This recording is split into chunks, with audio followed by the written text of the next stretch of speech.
आप देख रहे हैं देश लाइव, देश की आवाज। नमस्कार दोस्तों, आप देख रहे हैं देश लाइव और आपके साथ मैं हूं आशिमा त्यागी। आपातकाल इमरजेंसी तो आपको याद होगी और शायद उसे कोई भूल भी नहीं सकता है, क्योंकि आज से ठीक 50 साल पहले इस देश में लोकतंत्र को एक झटके में कुचल दिया गया था। इंदिरा गांधी ने 1975 में आपातकाल यानी इमरजेंसी लागू की थी, जिसके बाद प्रेस की आजादी खत्म, नेता जेल में, जनता की आवाज बंद और चारों तरफ डर का माहौल। तब इंदिरा गांधी के खिलाफ हर मंच से आवाज उठी, आंदोलन हुए, जेल भरी गई और आखिरकार जनता ने 1977 में वोट से जवाब दिया। इंदिरा गांधी को सत्ता से बेदखल करके, इंदिरा गांधी को सत्ता से बाहर करके। लेकिन सवाल यह है कि 50 साल बाद क्या हालात सुधरे हैं या फिर हालात और भी बदतर हो गए हैं? आज हम एक ऐसे ही दौर में खड़े हैं जहां आपातकाल तो लागू नहीं है, लेकिन हालात वैसे ही हैं, बल्कि कहीं ज्यादा खतरनाक बन चुके हैं, भयावह हो चुके हैं। क्यों? क्योंकि सबसे पहले मैं मीडिया की ही बात करना चाहूंगी, जो लोकतंत्र का चौथा स्तंभ है। मीडिया कभी सत्ता की नाक में दम करता था, आज मीडिया सरकार का भोंपू बन गया है। प्रेस फ्रीडम इंडेक्स में भारत की हालत इतनी खराब है कि हम 180 देशों में से 159वें पायदान तक गिर चुके हैं। कभी पत्रकार सरकार से सवाल करते थे, आज पत्रकार विपक्ष से सवाल पूछते हैं। जो पत्रकार असली सवाल करता है उसे नौकरी से निकाल दिया जाता है, उसके ऊपर मुकदमे ठोके जाते हैं और जेल में डाल दिया जाता है। देश की जनता की हालत, हैप्पीनेस इंडेक्स देख लीजिए आप। भारत इस रैंकिंग में भी लगातार गिरता जा रहा है। बेरोजगारी चरम पर है, महंगाई लोगों की कमर तोड़ रही है, मानसिक तनाव जिससे हर कोई गुजर रहा है, या ये कहे कि हर घर में तनाव मौजूद है, और उस पर डर का ऐसा माहौल कि लोग घरों में बैठकर फुसफुसाकर सरकार के बारे में बात करते हैं, चर्चा करते हैं। डर, भय और खामोशी, यही आज का भारत है। अभी हाल ही में यूपी में 6 महीने के लिए किसी भी तरह की हड़ताल पर पाबंदी लगा दी गई। इसे क्या समझा जाए? डर ही समझा जाए ना। सवाल इसलिए है कि क्योंकि इमरजेंसी खराब थी, तो क्या ये चीजें, ऐसे फैसले कहा जाए लोकतंत्र की खूबसूरती बढ़ा रहे हैं?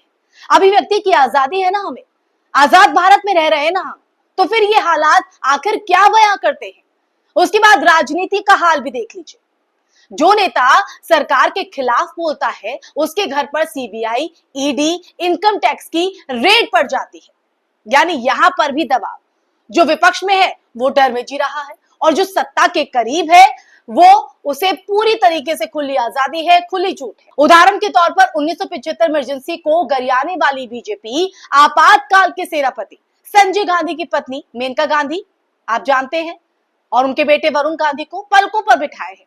ऐसे में दोगले चेहरा नहीं कहा जाए इसको तो क्या कहा जाए? किस तरह से सरकार गिराई जा रही है ये हम सब देख रहे हैं।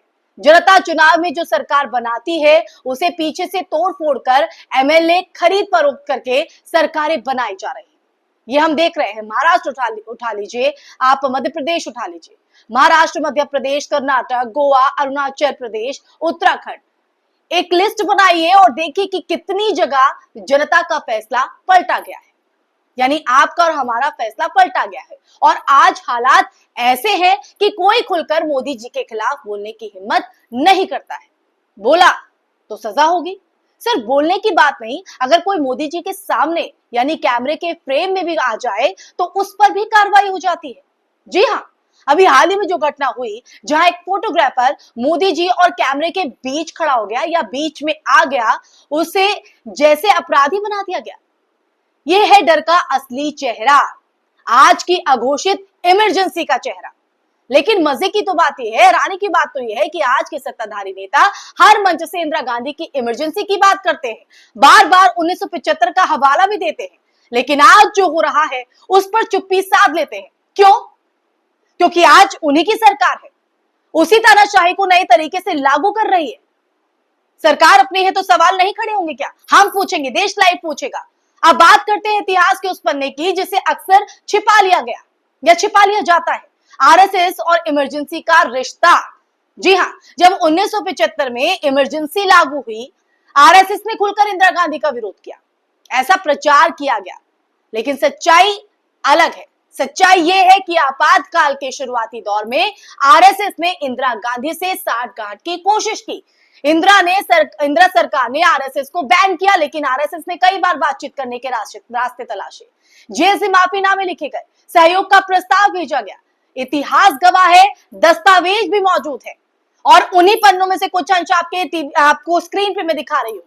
ये वो पत्र है जिसे आप देख रहे हैं। ये तत्कालीन संघ प्रमुख बाला साहेब देवव्रत का पत्र है, जिन्होंने तो खुद पत्र लिखकर नवंबर 1975 में सुप्रीम कोर्ट की बेंच द्वारा इंदिरा जी के चुनाव को वैध ठहराए जाने पर बधाई दी। उन्होंने ये भी सफाई दी कि संघ का आंदोलन से कोई लेना देना नहीं, लेकिन आज संघ वाले इमरजेंसी को लेकर अपनी दुकानें सजा रहे हैं। वो कहते हैं ना कि बाप ना मारे मेंढकी, बेटा तीरंदाज। संघ का पूरा इतिहास झूठ पर टिका है। इनके पूरे संघर्ष की कहानी एक अनाज के दाने पर लिखी जा सकती है। दोस्तों, आरएसएस वाले पिछले 50 साल से झूठ फैला रहे हैं कि इंदिरा गांधी ने आपातकाल इसलिए लगाया क्योंकि उनकी जो संसद सदस्यता थी उसको रद्द कर दिया गया था। ये देखिए तब के आरएसएस प्रमुख बाला साहब देवव्रत का इंदिरा गांधी को लिखा पत्र, जिसमें वो खुद इंदिरा गांधी को बधाई देते हैं। सुप्रीम कोर्ट की 5 जजों की पीठ ने श्रीमती इंदिरा गांधी के निर्वाचन को वैध ठहराया।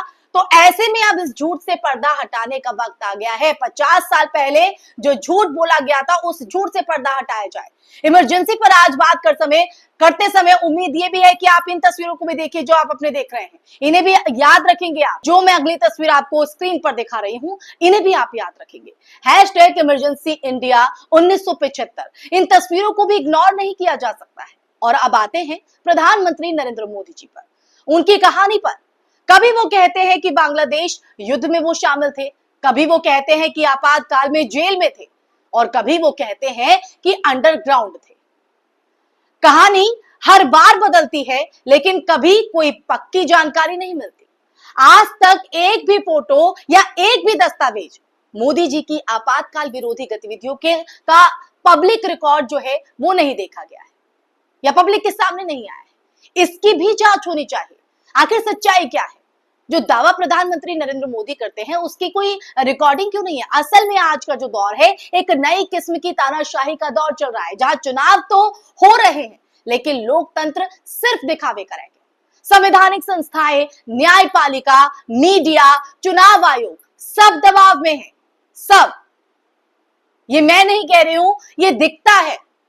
क्योंकि जब सत्ता से सवाल नहीं होते हैं, विपक्ष से सवाल पूछे जाते हैं। जहां सत्ता बीजेपी की होती है वहां पर कोई सवाल नहीं होता, प्रश्न चिन्ह नहीं होता। और जब विपक्ष की तरफ से कुछ ऐसा सवाल किया जाता है तो उन्हीं पर ही आप सवालों की बौछार कर देते हैं, उन्हीं पर ही आप डिबेट बिठा देते हैं। और डिबेट में आप जब बिठाते हैं विपक्ष को तो उन्हें बोलने नहीं दिया जाता है। और यही काम तो हो रहा है ना, आवाज दबाने का। चाहे संसद की बात हो, संसद के बाहर की बात हो, टीवी डिबेट्स की बात हो, तमाम जगहों पर यही हम देख रहे हैं। तो देखिए हालात तो ये है कि हम मोदी के आपातकाल घोषित को जी रहे हैं। उसके लिए मैं पॉइंट आपको बताती हूँ। पत्रकारों को चैनलों से निकलवा दिया जाता है अगर वो सत्ता से सवाल करते हैं या सत्ता के अगेंस्ट होते हैं। बलात्कारियों को बचा लिया जाता है, और खासकर उन्हें जो सत्ताधारी है। दलितों, आदिवासियों पर अत्याचार बढ़ा है। अब बेशक बात करते हो दलितों की, आदिवासियों की प्रधानमंत्री नरेंद्र मोदी, लेकिन वो दिख नहीं रहा है। इस आपातकाल यानी अघोषित आपातकाल में वो साफ दिख रहा है। अधिकार मांगने पर देशद्रोही ठहरा दिया जाता है। ये तमाम ऐसे पॉइंट्स हैं या तमाम ऐसे पहलू हैं जो ये साबित करते हैं कि आज हम आजाद होकर भी आजाद नहीं है। आज हम घोषित ना होने के बावजूद एक अघोषित आपातकाल को जी रहे हैं। आगे बढ़ते हैं और आज के भारत की बात करते हैं, क्योंकि कार्ल स्मिथ के एक्सेप्शन स्टेट और ग्रेगोर अगेमन के स्टेट ऑफ एक्सेप्शन का जीता जागता उदाहरण आज का भारत बन चुका है, जहां कानून का इस्तेमाल विपक्ष को कुचलने और सत्ता को स्थायी बनाने के लिए किया जा रहा है। आर्टिकल 370 हटाने का तरीका देखिए, सीएए लागू करने का तरीका आप देख लीजिए, इलेक्टोरल बॉन्ड स्कीम का घोटाला आप देख लीजिए, देश में अल्पसंख्यकों के खिलाफ नफरत फैलाने वाले बयान आप देख लीजिए। सब कुछ एक साजिश के तहत संविधान के ढांचे को तोड़ने मरोड़ने का काम चल रहा है। प्रताप भानु मेहता, अरविंद नारायण, कई ऐसे विद्वान हैं जिन्होंने ये साफ कहा है कि भारत अब लोकतंत्र नहीं बल्कि हिंदू राष्ट्र की ओर बढ़ रहा है।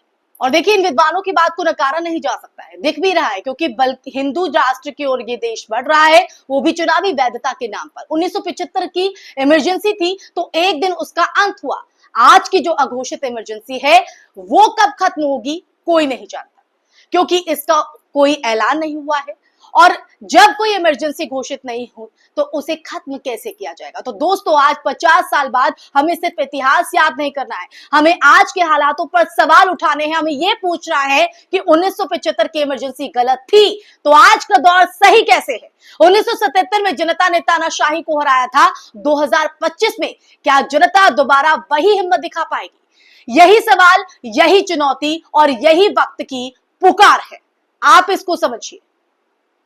और इसी के साथ इस वीडियो के अंत में आपसे मैं बस यही कहना चाहती हूं कि आप जागरूक होंगे, आप और हम सब मिलकर सवाल करेंगे तो इन सत्ताधारियों को और इन सत्ता के नुमाइंदे जो कि अपनी ही चरखी में हमें चलाते हैं, उन्हें जवाब देना होगा। ये अघोषित आपातकाल से हमें निकलने के लिए आवाज उठानी होगी। अगर आपको ये वीडियो पसंद आई हो तो आप इसे लाइक कीजिएगा और कमेंट सेक्शन में कमेंट करके भी आप अपनी राय हमारे साथ साझा कर सकते हैं। आप अपनी कैसे ये आपको वीडियो लगी है, आप मेरी बात से सहमत हैं, इसे कमेंट करके आप जरूर बताइएगा। और इस वीडियो को ज्यादा से ज्यादा शेयर कीजिएगा और हमारे चैनल को सब्सक्राइब भी कीजिएगा। मैं ऐसे ही वीडियो, ऐसे ही विषय पर आपसे लगातार बात करती रहूंगी। नमस्कार।